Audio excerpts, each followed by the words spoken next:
அம்மா இன்னைக்கு நம்ம வீட்டில் என்ன சாப்பாடு, என்ன குழம்பு வச்சுருக்கீங்க? நீ சிம்பிளான சாப்பாடு தானே வச்சுருக்கேன். சாதம் வச்சுருக்கேன். இதில் சுட சுட சுட சாதம். சுட சாதம்.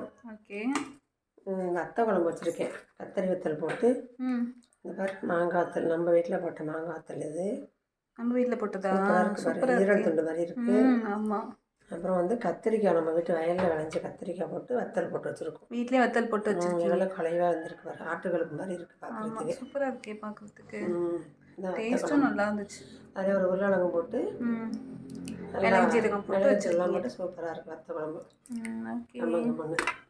நம்ம முட்டை இருக்குது, நாட்டு முட்டை. எனக்கா? உனக்காக வச்சுருக்கேன். உனக்கு அப்பாவுக்கும் எங்கள் அப்பாவுக்கு தனியாக வச்சுருக்கேன். இந்த வத்தல் இருக்குது, அப்பளம் இருக்குது. வத்தல் நம்ம வீட்டில் போட்டு தானே? நம்ம வீட்டில் போட்ட வத்தல் சூப்பராக இருக்குது. நான் போட்ட வத்தல். இது வந்து பீன்ஸு கேரட்டு பொரியல் பண்ணியிருக்கேன்.